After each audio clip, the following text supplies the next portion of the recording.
wata garaɓasa ce ta samu, kuma na ga ya kamata in zo in faɗa miki. Ina jin ka.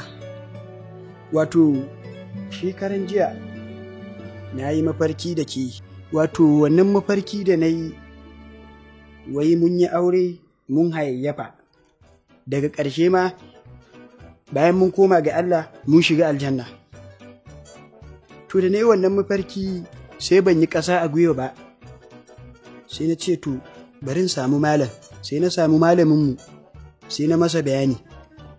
Malaminmu ya tambaye ni, tambayar da ya fara min da farko shine na san ki?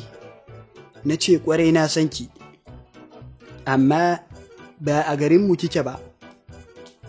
Sai ce to duk inda kike in nemo ki, saboda aure na da ke akwai rabo a ciki.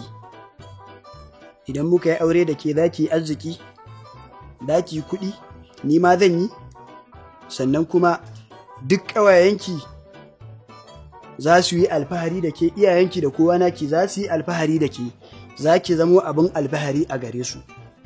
So shi ne na ce to ba zan yi ƙasa a gwiwa ba, zan zo in same ki, in faɗa miki abin da yake cikin zuciyata, ko kuma in faɗa miki abin da na gani a mafarki, da kuma arziki mai ɗumbin yawa bayan mun yi aure insha Allah. Sannan kuma wato na yi wata mantuwa, ban faɗa miki wani abu ba.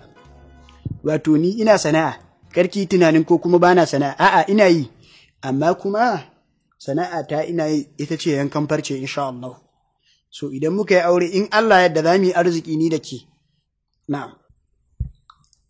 Ba za ka iya aure na ba. A'a zan iya auren ki mana, karki damu. Zan iya. Sana'ar yankan farcen nan ina samun kuɗi sosai, ina samun riba ma.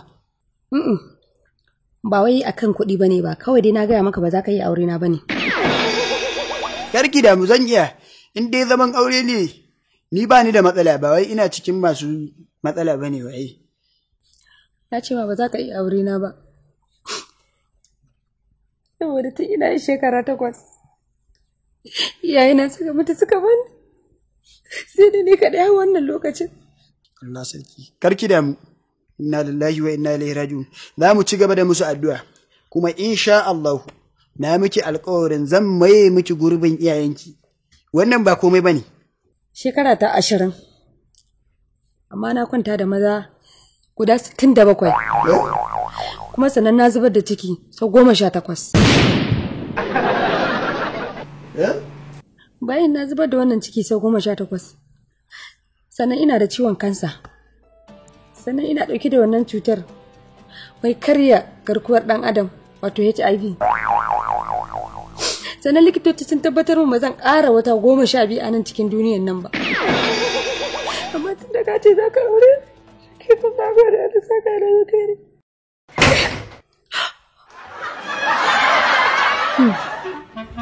Dan iskan ƙarya ke ne. Ba ni za ka yi iskanci.